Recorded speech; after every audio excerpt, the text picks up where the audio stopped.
El sol de la mañana se filtraba entre los robustos pinos de Yosemite, pintando de tonos dorados el dosel del bosque. Carlos Mendoza, un joven de 22 años, con una pasión desbordante por la naturaleza, se preparaba para otra jornada de exploración. Sus dedos ágiles revisaban el equipo fotográfico, sintiendo el peso familiar de su cámara, su extensión natural. Carlos no era un simple aficionado. Soñaba con ser un reconocido fotógrafo de vida silvestre, capturando la esencia indómita de la naturaleza con una lente que iba más allá de lo superficial. Su mirada, siempre atenta, buscaba la luz perfecta, el momento preciso, la historia que contar en cada imagen. En casa, su hermana menor, Sofía, una adolescente de 15 años, lo admiraba con una devoción inquebrantable. Carlos era su protector, su confidente, el hermano mayor que siempre encontraba tiempo para sus inquietudes, a pesar de sus propias ambiciones. Sus padres, Elara y Ricardo, observaban con una mezcla de orgullo y preocupación el afán aventurero de su hijo. Sabían que su corazón latía al ritmo salvaje del bosque, pero también eran conscientes de los peligros que acechaban en la inmensidad de Yosemite. Siempre lo apoyaron, pero cada despedida llevaba consigo un nudo de ansiedad. Este viaje en particular era crucial para Carlos. Había estado planeando esta expedición a Yosemite durante meses, convencido de que allí encontraría la foto. Esa imagen singular que no solo le abriría las puertas de las galerías, sino que también capturaría el alma del parque, su misticismo. Se había despedido de su familia con una sonrisa radiante, prometiéndoles postales y, lo más importante, un regreso triunfal con su obra maestra. «Volveré antes de que se den cuenta», les dijo, con esa confianza juvenil que a veces confunde la audacia con la inmortalidad. Los primeros días transcurrieron sin novedad. Carlos enviaba mensajes esporádicos, fotos borrosas desde su teléfono, describiendo la majestuosidad de los paisajes y la elusiva fauna que buscaba. Luego, el silencio. Un silencio que al principio era tolerable, atribuible a la falta de señal en las zonas más remotas. Pero a medida que pasaban las horas y luego los días, el silencio se tornó pesado, opresivo. Elara fue la primera en sentir el escalofrío. Ricardo intentó tranquilizarla, pero la inquietud crecía en el pecho de ambos. Finalmente, la policía de Yosemite hizo la llamada. El coche de Carlos, un viejo sedán azul, había sido encontrado abandonado en un sendero secundario, a varias millas de la entrada principal del parque. No había señales de forcejeo, solo una mochila cuidadosamente colocada en el asiento del pasajero.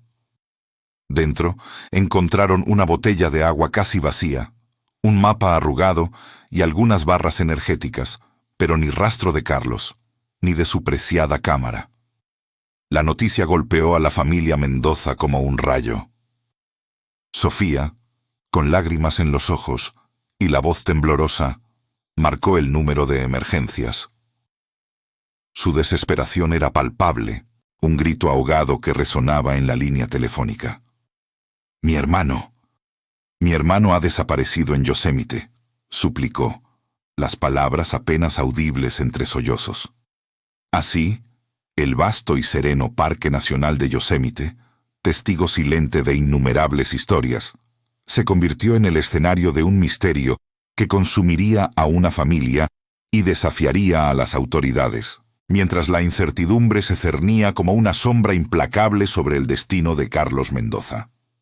La llamada de Sofía desató una movilización sin precedentes en el Parque Nacional de Yosemite. Equipos de rescate, guardabosques experimentados y voluntarios con corazones valientes convergieron en la vasta y traicionera extensión del parque. La magnitud de la operación era abrumadora. Helicópteros surcaban el cielo. Perros de búsqueda olfateaban cada roca y sendero, mientras decenas de personas peinaban el terreno, gritando el nombre de Carlos, esperando una respuesta, un indicio de vida en la inmensidad salvaje. Cada paso, Era una mezcla de esperanza y temor. Cada arbusto denso, cada barranco oscuro, podía ocultar la verdad que tanto anhelaban y temían descubrir. Para la familia Mendoza, cada minuto era una tortura. Sofía, con una madurez forzada por la tragedia, asumió un papel activo en la coordinación de la búsqueda desde la base improvisada en la entrada del parque. Su desesperación era palpable. Sus ojos, antes llenos de la chispa juvenil, ahora reflejaban una angustia profunda y constante. Apenas dormía, aferrada a cada informe, cada rumor, cada fragmento de información que pudiera acercarlos a Carlos. Sus padres, Elara y Ricardo, se aferraban a una esperanza frágil, sus rostros marcados por la preocupación, sus manos entrelazadas en un pacto silencioso de resistencia. Elara se perdía en el recuerdo de la sonrisa de su hijo, mientras Ricardo intentaba mantener una fachada de fortaleza, aunque su mirada traicionaba el miedo que lo carcomía por dentro. Los primeros días de búsqueda arrojaron hallazgos confusos que solo servían para profundizar el misterio. Se encontraron pequeñas pistas, una envoltura de barra energética de una marca que Carlos solía consumir, una huella de bota que parecía coincidir con la suya cerca de un arroyo seco, pero estas pistas se desvanecían tan rápidamente como aparecían. Las huellas eran borrosas. Los objetos personales no revelaban un patrón claro, generando más preguntas que respuestas. Era como si Carlos se hubiera desvanecido en el aire, dejando solo migajas de su presencia, insuficientes para trazar un camino coherente. La policía inició una serie de entrevistas iniciales con otros excursionistas que habían estado en la zona, con los guardabosques de turno y con cualquier persona que pudiera haber cruzado caminos con Carlos. Los testimonios eran unánimes. Nadie había visto nada concluyente. Algunos recordaban a un joven con una cámara, otros a alguien que parecía estar buscando algo con intensidad, pero ninguna descripción era lo suficientemente precisa como para proporcionar una dirección clara. La frustración crecía entre los investigadores, la sensación de estar persiguiendo sombras en un laberinto sin salida. A medida que la búsqueda en el terreno se estancaba, las sospechas iniciales de la policía comenzaron a girar hacia las personas cercanas a Carlos. ¿Había alguien con un motivo oculto? ¿Un rival, un amante despechado, un amigo envidioso? La vida de Carlos, aunque aparentemente sencilla y dedicada a su pasión, ahora era escudriñada bajo la lupa de la sospecha. Se investigaron sus finanzas, sus relaciones personales, sus interacciones recientes, buscando cualquier hilo que pudiera conducir a una verdad más oscura que una simple desaparición accidental. Fue entonces, en medio de la desesperación y la falta de respuestas, cuando Sofía, revolviendo la habitación de Carlos en busca de alguna pista, encontró un viejo diario. Estaba escondido bajo una pila de revistas de fotografía, sus páginas amarillentas y desgastadas. Con el corazón martilleando en el pecho, Sofía comenzó a leer, y lo que descubrió la dejó helada. Las entradas revelaban una tensión oculta, una rivalidad creciente con un amigo cercano, Miguel, también aspirante a fotógrafo. Carlos escribía sobre la envidia de Miguel, sobre una competencia fotográfica inminente donde el premio era una beca prestigiosa, y sobre una discusión acalorada que habían tenido apenas unos días antes de su viaje a Yosemite. El diario terminaba con una frase inquietante. Miguel no soporta mi éxito. Temo que su ambición lo ciegue. Este hallazgo, en lugar de calmar la ansiedad, solo la intensificó, abriendo una nueva y perturbadora línea de investigación que prometía desentrañar los primeros secretos detrás de la desaparición de Carlos Mendoza. El diario de Carlos se convirtió en una ventana a una faceta de su vida que su familia desconocía, o al menos no había percibido con la misma intensidad. Las páginas estaban llenas de anotaciones detalladas sobre su pasión por la fotografía, pero intercaladas con ellas emergían fragmentos de una relación compleja con Miguel. Carlos expresaba su admiración por el talento inicial de su amigo, pero también la creciente frustración por la envidia que Miguel parecía sentir. Había descripciones de cómo Miguel minimizaba sus logros, cómo sus comentarios se volvían cada vez más punzantes a medida que las fotografías de Carlos ganaban reconocimiento.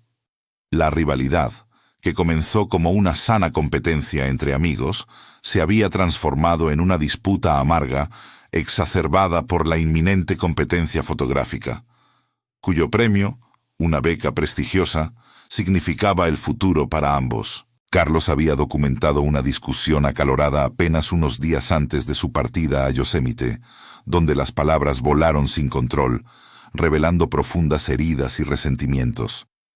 Miguel había acusado a Carlos de robarle ideas, de ser un impostor, y Carlos había respondido con una mezcla de dolor y desafío, reafirmando su propio mérito. La policía, alertada por el contenido del diario, no tardó en citar a Miguel. El interrogatorio fue tenso. Miguel, un joven de complexión delgada y mirada huidiza, se mostró evasivo desde el principio. Su coartada era débil y llena de contradicciones. Afirmaba haber estado en casa, trabajando en sus propias fotografías, pero no pudo proporcionar pruebas sólidas que respaldaran su versión. Su nerviosismo era palpable. Sus manos temblaban ligeramente mientras hablaba y evitaba el contacto visual con los detectives.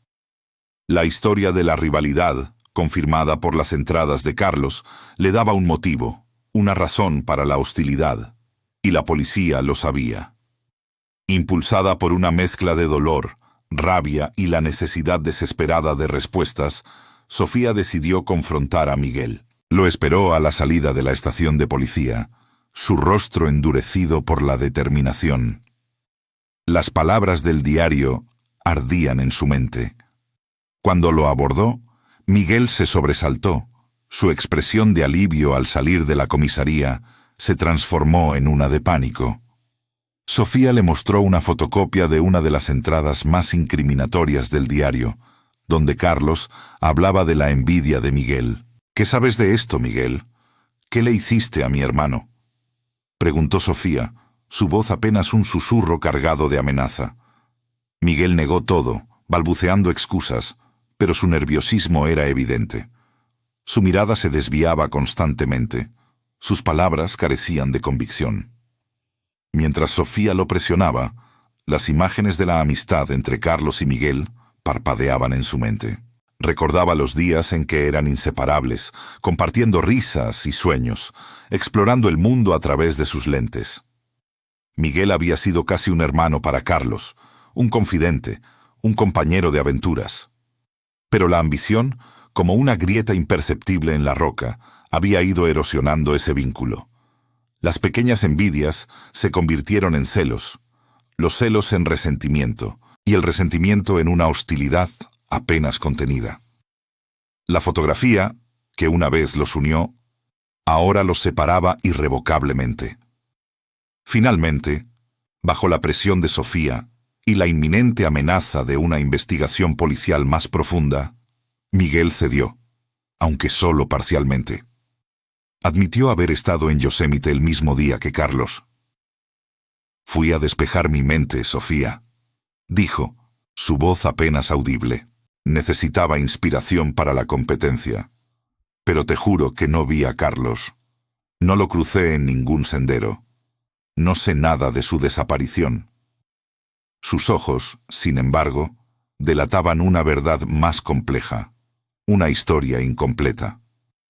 La admisión de su presencia en el parque, después de haberlo negado inicialmente, solo aumentaba las sospechas. Justo cuando la policía se preparaba para intensificar la vigilancia sobre Miguel, una llamada anónima llegó a la estación. La voz, distorsionada por un cambiador de tono, afirmó haber visto a dos jóvenes discutiendo violentamente cerca de un sendero remoto en Yosemite el día de la desaparición de Carlos. La descripción de los jóvenes y la naturaleza de la discusión coincidían inquietantemente con la rivalidad entre Carlos y Miguel. El testigo anónimo no dio más detalles, colgando abruptamente, pero su información encendió una nueva chispa de esperanza y temor en la investigación, apuntando directamente a Miguel como pieza central de un misterio aún más oscuro. El testimonio del testigo anónimo, aunque críptico, proporcionó el impulso necesario para que la policía intensificara su interrogatorio a Miguel. Los detectives, armados con la nueva información, lo confrontaron con la descripción detallada de la discusión. Las palabras airadas, los gestos agresivos, la tensión palpable que había flotado entre los dos amigos en un sendero remoto. La voz al otro lado del teléfono había sido precisa, describiendo una escena que solo alguien presente podría haber presenciado. Miguel, acorralado y sin más evasivas posibles, finalmente se quebró. Las barreras de su negación se desmoronaron bajo el peso de la evidencia y la presión implacable de los investigadores. Con la voz entrecortada por el miedo y la culpa, Miguel admitió la verdad, aunque inicialmente solo una parte de ella. Confesó que sí, que había estado en el sendero remoto y que se había encontrado con Carlos. La discusión, según su versión, había escalado rápidamente. Las viejas rencillas sobre la competencia fotográfica, la envidia latente, todo había explotado en un torbellino de acusaciones y resentimiento. En medio de la acalorada disputa, cerca de un terraplén escarpado, las cosas se salieron de control. Miguel juró que fue un accidente. Dijo que Carlos, en un momento de ira, había dado un paso en falso, o que él mismo lo había empujado sin intención de dañarlo, y que Carlos había caído por el terraplén. El pánico se apoderó de él al ver a su amigo desaparecer entre la vegetación. El dilema de Miguel se había materializado en ese instante aterrador. La imagen de Carlos rodando por la ladera, seguida de un silencio ominoso, lo había paralizado. Su primera reacción no fue pedir ayuda, ni buscar a Carlos, sino huir. El miedo a las consecuencias, la posibilidad de ser acusado de algo que, en su mente, había sido un accidente, lo consumió por completo. Corrió, dejando atrás no solo a Carlos, sino también la oportunidad de quizás haberlo ayudado. Había guardado el secreto, viviendo con el tormento silencioso de esa tarde fatal, esperando que el bosque guardara su secreto para siempre. Pero el peso de la culpa era un fardo pesado, y ahora se había liberado, aunque de forma incompleta. La noticia de la confesión de Miguel golpeó a la familia de Carlos como una ola devastadora. El dolor de la desaparición de Carlos se mezcló ahora con la amarga verdad de la traición de un amigo. Sofía sintió una mezcla de ira hirviente y tristeza profunda. ¿Cómo pudo Miguel, a quien consideraban casi parte de la familia, hacer algo así? La esperanza de encontrar a Carlos con vida se desvanecía rápidamente, reemplazada por la urgente necesidad de encontrar su cuerpo y darle un descanso digno. La ira hacia Miguel era un fuego que ardía en sus entrañas, pero también había una punzada de alivio. Al menos ahora tenían una dirección, una pista concreta. La confesión de Miguel, aunque incompleta, llevó a los equipos de búsqueda a una nueva área del parque, el sendero remoto y el terraplén que había descrito. La operación se intensificó, con la esperanza de encontrar a Carlos, o al menos alguna evidencia. Después de días de búsqueda exhaustiva, entre la densa vegetación y las rocas escarpadas, encontraron algo.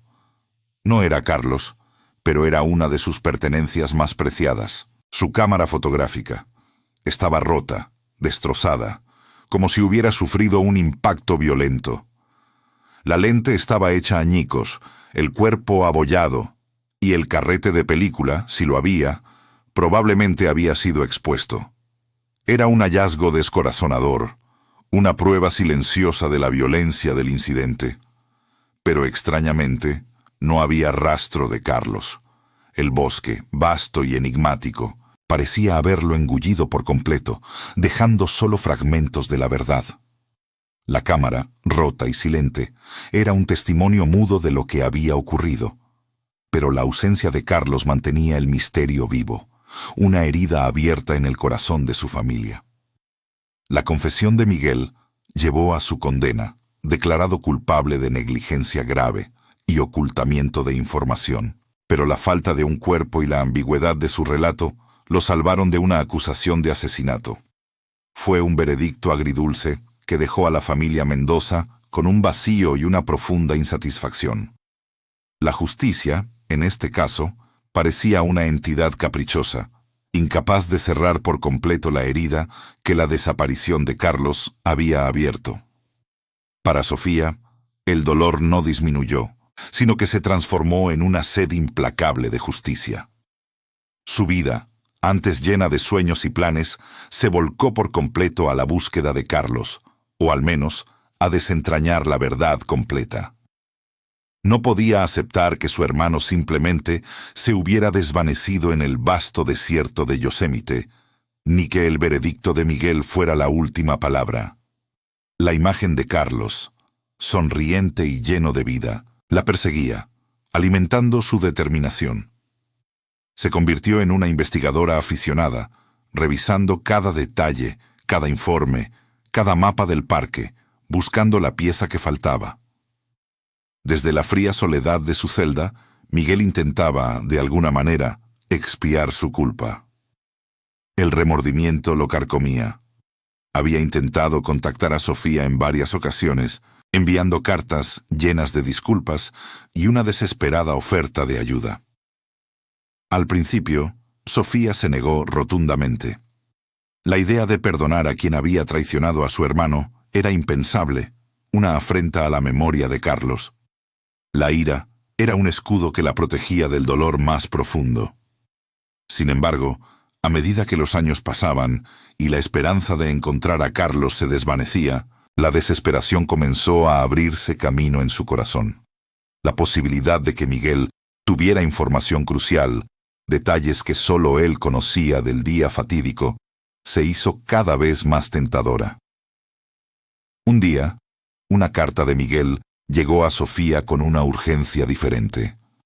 En ella, no solo reiteraba su arrepentimiento, sino que describía con asombrosa precisión el terreno alrededor del lugar de la caída. Hablaba de una cueva oculta, una formación rocosa peculiar que había pasado desapercibida para los equipos de búsqueda, y un rastro de sangre tenue que en su pánico había ignorado o atribuido a la caída superficial de Carlos.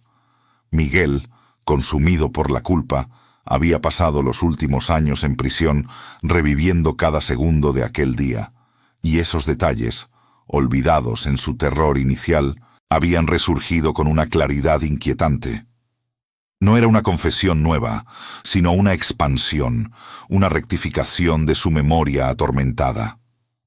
La carta de Miguel encendió una chispa de esperanza en Sofía, que creyó extinta.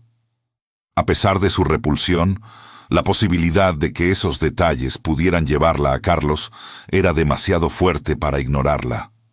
Con el corazón pesado y un nudo en el estómago, Sofía tomó la difícil decisión de responder. No lo perdonaría, no aún, pero lo escucharía. A través de una serie de comunicaciones, Miguel, con la ayuda de mapas y diagramas rudimentarios que dibujaba desde prisión, guió a Sofía. Describió la topografía, los puntos de referencia, la ubicación aproximada de la cueva que creía haber visto en su huida. Con estas nuevas pistas, Sofía, con el apoyo incondicional de sus padres y la ayuda de un pequeño grupo de montañistas experimentados, organizó una expedición privada. No confiaba en los equipos de búsqueda oficiales, cuya fe en encontrar a Carlos parecía haber disminuido con el tiempo. Esta vez sería una operación silenciosa, personal, impulsada por la determinación inquebrantable de una hermana. Prepararon el equipo, estudiaron los mapas de Miguel y se adentraron en el vasto y traicionero Yosemite, dirigiéndose hacia el área inexplorada que Miguel había señalado. Cada paso cargado de una mezcla de aprensión y la tenue esperanza de finalmente encontrar a Carlos, y la verdad que el bosque había guardado por tanto tiempo. La expedición de Sofía se adentró en el corazón indómito de Yosemite, un viaje peligroso que ponía a prueba tanto su resistencia física como su fortaleza emocional. Cada árbol, cada sombra, parecía susurrar el nombre de Carlos, una mezcla de esperanza y miedo entrelazados en el aire frío de la montaña. Los montañistas, hombres y mujeres de pocas palabras pero gran experiencia, seguían las indicaciones de Sofía, basadas en los intrincados dibujos y descripciones de Miguel. El bosque, majestuoso e implacable, se erguía alrededor de ellos, un testigo silencioso de innumerables historias, algunas perdidas para siempre en su inmensidad. Días de búsqueda extenuante se sucedieron. Las rocas escarpadas y la densa vegetación dificultando cada paso, hasta que finalmente, el mapa trazado por Miguel los condujo a una formación rocosa inusual. Era una entrada discreta, casi oculta por la maleza, y una pila de rocas desprendidas, que conducía a una cueva. Un escalofrío recorrió la espalda de Sofía. Con linternas en mano, penetraron en la oscuridad húmeda y fría. El aire era denso, inmóvil, y el silencio solo era interrumpido por el eco de sus propios pasos. La luz de las linternas danzaba sobre las paredes irregulares, revelando formaciones rocosas y, a medida que avanzaban, un bulto sombrío en el fondo de la caverna. El corazón de Sofía latió con una fuerza aterradora. Se acercaron lentamente, la anticipación y el horror luchando en su pecho. Y allí estaba. El cuerpo de Carlos, sorprendentemente conservado por las frías y estables condiciones de la cueva, yacía en un lecho de rocas. Su ropa desgastada, su mochila a un lado, su cámara, destrozada, cerca de su mano. La visión golpeó a Sofía con la fuerza de un rayo, una ola de dolor y alivio que la dejó sin aliento. Después de tantos años, la búsqueda había terminado. No como ella había soñado, pero al menos ahora había una respuesta. Los montañistas, con respeto y solemnidad, aseguraron la escena. La evidencia forense que se encontró en la cueva fue crucial y perturbadora. Los expertos confirmaron que Carlos había sufrido una caída, tal como Miguel había descrito inicialmente, pero las lesiones de la caída por sí solas no habían sido fatales. Lo que sí fue mortal fue una herida contundente en la parte posterior de la cabeza, causada por un objeto pesado que se había producido después de la caída. No había sido un accidente fatal. Había signos de una lucha, débiles pero presentes, alrededor del cuerpo y en las rocas circundantes. Restos de sangre de Carlos se encontraron en una roca con una superficie irregular que, por su forma y tamaño, era consistente con la herida en su cráneo. La verdad impactante se reveló con una claridad brutal. Carlos no murió por la caída accidental, sino por un golpe intencional.